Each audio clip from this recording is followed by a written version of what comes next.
అందరికి నమస్తే. పరిగిలో industrial park కోసం ల్యాండ్ భూసేకరణ. ఈ ప్రభుత్వం మొత్తం భూసేకరణ చుట్టే తిరుగుతుంది. మనం చూస్తున్నాం కదా, లవిచర్ల పెద్ద గొడవ అయింది. ఇప్పుడు పరిగి, ఇటు చూస్తే గ్రీన్ఫీల్డ్ హైవే, అటు చూస్తే కోడంగల్ వరకు ఈ త్రిబుల్ లింక్ రోడ్డు శంషాబాద్ ఏరియాల, ఇక ఎక్కడ చూసినా ఇదే త్రిబుల్ భూసేకరణలు. ఇంకా ఇట్లాంటివి చాలా ఉన్నాయి. వరంగల్లో ఒక భూసేకరణ ఇష్యూ, ఇక్కడ భూసేకరణ ఇష్యూ. ఇప్పుడు ఏమైందంటే పరిగి భూసేకరణ కోసం రైతులు కొన్ని రోజుల నుంచి మా భూములు ఇయ్యమని కొందరు, మీరు ఇచ్చే డబ్బులు దేనికి సరిపోవని కొందరు, వాళ్ళంతా ఆందోళన చేస్తున్నారు. ఆందోళనకు ప్రధానమైన కారణం ఒకటి ఉంది. ఒకటి, ఏ రైతుకైనా బాధ ఉంటుంది భూమి పోయిందని, పోతుంది అని. కానీ ఆ రైతుకు ఒక నమ్మకం కలిగింది అనుకో ప్రభుత్వం పైన, భూమి ఇస్తాడు. ఈ ప్రభుత్వం మీద నమ్మకం కుదురుతలేదు, ఏ రైతుకు నమ్మకం కుదురుతలేదు. ఇవాళ పెద్ద ఇష్యూ ఏంది, దాని పరిశీలనకు హరీష్ రావు పోవాలని డిసైడ్ అయ్యాడు. పొద్దు నుంచి ఒక డ్రామా నడుస్తుంది. ఇంటి దగ్గరనే ఆయన్ను హౌస్ అరెస్ట్ చేసినారు. అక్కడ లోకల్లో ఉన్న మాజీ ఎమ్మెల్యే మహేశ్వర్ రెడ్డిని హౌస్ అరెస్ట్ చేసినారు. చాలామంది హౌస్ అరెస్ట్ చేసినారు.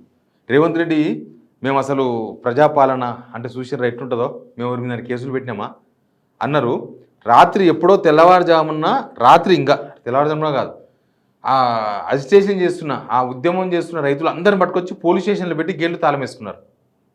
రైతులందరినీ పట్టుకొచ్చారు, ఆడోళ్ళు, మగోళ్ళు, చిన్నపిల్లలు, ముసలోళ్ళు అందరిని పట్టుకొచ్చారు. రేవంత్ రెడ్డి చెప్పి 24 గంటలు కూడా కాలేదు, కానీ అందరిని తీసుకొచ్చి పోలీస్ స్టేషన్లో కూర్చోబెట్టేసారు. ఇక రచ్చరచ్చ అది మొత్తం. నేను మీకు చూపిస్తా ఆ విషయం అంతా. ముందు సబ్స్క్రైబ్ చేయండి, షేర్ చేయండి. ప్రజలకు ఒక ఏరియాలో ప్రజలకు అన్యాయం జరుగుతుందంటే ఇది రేపు మన ఏరియాలో కూడా జరుగుతుంది. మనం కూడా అలర్ట్ కావాల్సిన అవసరం ఉంటుంది. అందరికీ విషయం చేరే విధంగా చూడండి. ఇది గొడవ, హరీష్ రావు అప్పా జంక్షన్ దగ్గర గొడవ. ఇది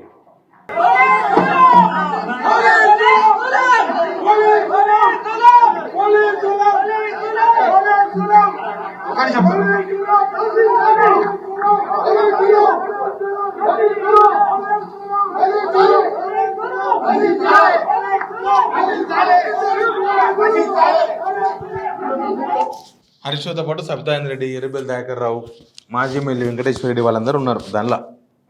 వాళ్ళందరినీ అప్పా జంక్షన్ దగ్గరని, అంటే వికారాబాద్ వైపు పోకుండా వాళ్ళందరినీ అరెస్ట్ చేసినారు. పొద్దుగాల నుంచి ఇది ఒక పెద్ద డ్రామా నడుస్తుంది. హరీష్ రావు హౌస్ అరెస్టు, రకరకాల హౌస్ అరెస్టులు అయిపోయినాయి. ఇక రైతులు చూడండి, రైతులు ఎప్పుడు చీకట్ల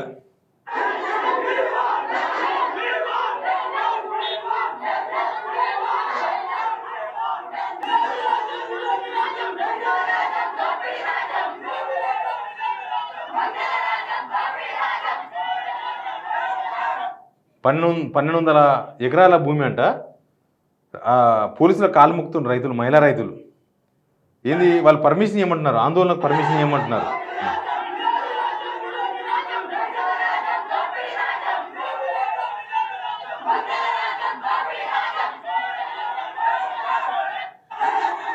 ఈ ఆన్లో దూరం కూడా ఉండదు. అలా కొడంగల్ కాన్స్టిట్యున్సీ పక్కనే కదా పరిగి. కొడంగల్ కాన్స్టిట్యున్సీలో ఆల్రెడీ లవిచర్ల దగ్గర ఇండస్ట్రియల్ పార్క్ అని చెప్పేసి ఆడ పెద్ద రచ్చరచ్చ అయ్యి రైతులందరినీ తీసుకుపోయి 50 రోజులు జైల్లో పెట్టినారు, సంగారెడ్డి జైల్లో. మళ్ళీ ఇక్కడ స్టార్ట్ అయింది పక్కన కాన్స్టిట్యున్సీలో. ఇండస్ట్రియల్ పార్క్ అంటే కాన్స్టిట్యున్సీకి ఇండస్ట్రియల్ పార్క్ ఉంటుందా? గల్లీ గల్లీకి ఇండస్ట్రియల్ పార్క్ ఉంటుందా? ఊరూరికి ఇండస్ట్రియల్ పార్క్ ఉంటుందా? ప్రభుత్వానికి ప్లాన్ ఏముంది? ప్రభుత్వం అసలు ఎందుకు దీన్ని ఓపెన్గా బహిరంగ మార్కెట్లో పెడతలేరు? వీళ్ళు ఇండస్ట్రియల్ పార్కులు ఎక్కడ పెట్టాలనుకున్నారు? ఆల్రెడీ టీజీఐఏసీ దగ్గర 1,45,682 ఎకరాల subject to correction land bank ఉందంట.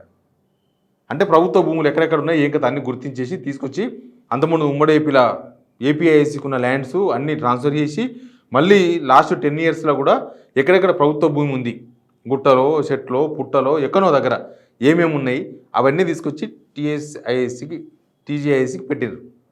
1,45,000 ఎకరాలు ఉంటే 28,458 ఎకరాల్లో ఆల్రెడీ డెవలప్మెంట్ కూడా చేసినట్ట. రోడ్లు వేయడము, వాటర్ కనెక్షను, కరెంట్ కనెక్షను, అంటే ఇండస్ట్రియల్ పెట్టుకోనికి అవకాశం ఎక్కడ ఉంటే అక్కడ అవకాశం ఉండికే. 5,230 ఎకరాలు రెడీగా ఉందంట ఈయనకి. అట్లా మొత్తం ఈయనకి 156 పారిశ్రామిక పార్కులు. పోయిన గవర్నమెంట్ భూసేకరణ చేసింది ఇండస్ట్రియల్ పార్కుల కోసం, కానీ ఇంత పెద్ద గొడవ కాలేదు. ఎందుకనంటే అదంతా ప్రభుత్వ భూమి, ఎక్కడెక్కడ వేస్టేజ్ అయితే ఉందో ఆ భూమిని సేకరించారు. వీళ్ళేందంటే ప్రభుత్వ భూమి ఉన్నది ఇంపార్టెంట్ కాదు, వీళ్ళకి రైతుల భూములే కావాలి, అది కూడా పేదల భూములే కావాలి. ఎకరనో 2 ఎకరాలో గుంటల లెక్కన ఉంటే ఆ భూమి మీద కన్నుపడ్డది. లగచర్ల ఎంత పెద్ద గొడవ అయింది, ఆడ మొత్తం గిరిజన గ్రామాలు. ఇప్పుడు ఇక్కడ కూడా పరిగి కూడా పెద్దగా ఉన్నత కుటుంబాలు ఉన్నత రైతులు ఏమి ఉండరు, చిన్న చిన్న రైతులు ఉంటారు, వాళ్ళకి నీళ్ళు ఉండవు ఏముండవు. లాస్ట్ 5 years నుంచి నీళ్లు కొంచెం భూగర్భ జలాలు పెరిగి వాళ్ళు కూడా బోర్లు పోసినాయి. కానీ ఇప్పుడు పరిగిలో పడ్డారు. ఇక చాలా ప్లేసులు ఇది జరుగుతుంది. నిన్ననే రేవంత్ రెడ్డి ఒక మాట చెప్పిండు, నేను ఆదిలాబాద్ పోయినప్పుడు, నేను ఇక్కడనే త్వరలో ఎయిర్పోర్ట్కు శంకుస్థాపన చేస్తా, ఇంకా భూసేకరణ ఇక్కడ ఇండస్ట్రియల్ పార్క్ కూడా పెడతా, ఇండస్ట్రియల్ కారిడార్ పెడతా, ఇక్కడ భూసేకరణ కూడా చేస్తామని. ఆ ఇండస్ట్రియల్ కంటే ఇంక అంతే, అటుకెళ్ళి రైతులు భూములు కోల్పోయినట్టే. పోనీ గవర్నమెంట్ ఇచ్చే భూములకు ధర ఎంత? 10 లక్షలు, 10 లక్షలు, 5 లక్షలు, 6 లక్షలు. ఎవరైనా కొట్టాడితే కొంచెం ఎక్కువ. అసలు ఇస్తుంది కాదు, ఇప్పటిదాకా ఎవరికి ఇవ్వలేదు. గుర్తుపెట్టుకోండి, ఈ గవర్నమెంట్ ఎక్కడ భూసేకరణ అని హడావిడి చేస్తున్నా ఎవరికి రూపాయి కూడా ఇవ్వలేదు, క్యాష్ ఇవ్వలేదు. టీడీఆర్ అంటారు, పాపం వాళ్ళకి ఏం తెలుసు ఆ టీడీఆర్లు. ఆ రైతులు ఏం చేసుకోలేదు టీడీఆర్లు పెట్టుకొని, ఏం చేసుకుంటారు వాళ్ళు టీడీఆర్ అని పెట్టుకొని? ఎవరు కొన్నారు వాళ్ళ దగ్గర? మళ్ళీ వీళ్ళే పోయి ఉద్దెర కొనుక్కొచ్చుకొని ఇక్కడ డబల్ త్రిబుల్ అమ్ముకోవచ్చు అని వాళ్ళ బ్యాచ్కు ఒక అవకాశం ఈయనకి. గవర్నమెంట్ దగ్గర పైసలు లేనప్పుడు ఇవన్నీ ఎందుకు? ఉన్న ల్యాండ్లో చేయొచ్చు కదా. మీరు చేసే ఇండస్ట్రియల్ ఏందో ఆ ఇండస్ట్రీస్ కూడా వచ్చింది లేదు ఇప్పటిదాకా. ఆ ఇండస్ట్రీస్ కూడా వచ్చింది లేదు. 10 లక్షల కోట్లు వచ్చినాయి, 5 లక్షల కోట్లు వచ్చినాయి చెప్తారు కదా, అక్కడక్కడ పోయొచ్చి ఏ ఇండస్ట్రీలు వచ్చినావో ఎవరికి తెలియదు, కొత్తగా ఉద్యోగాలు ఎన్ని వచ్చినావో తెలియదు. అది ఏం చేస్తుందో గవర్నమెంట్కి ఒక స్ట్రక్చర్ లేకపోవడంతో ఎవరికి నమ్మకం కుదురుతలేదు. ఇప్పుడు హరీష్ రావు వాడికి పోవాలనుకున్నాడు అంటే రైతులు రమ్మంటే, లేకపోతే రైతుల మద్దతు ఉంది కాబట్టి పోగలుగుతున్నారు కదా. అంటే ప్రభుత్వం ఏంది? ఎక్కడ మీ ఎమ్మెల్యేలు గెలిచిర్రో వాళ్ళు పరిగిలో ఎమ్మెల్యే ఉన్నాడు, వీళ్ళ ఎమ్మెల్యేనే ఉన్నాడు, రామ్మోహన్ రెడ్డి ఉన్నాడు. ఏం లాభం?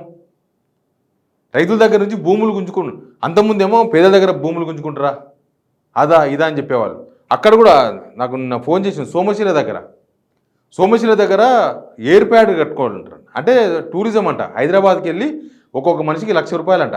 సోమశిల నుంచి శ్రీశైలం ఇక్కడికి వస్తారంట, మనిషికి ₹1,00,000. ఆడ ఎవరిదో ఒక అసైన్ భూమి, దళితులకు ఇచ్చిన 3 ఎకరాల అసైన్ భూమిని ఎయిర్ ప్యాడ్ కోసం తీసుకున్నారు.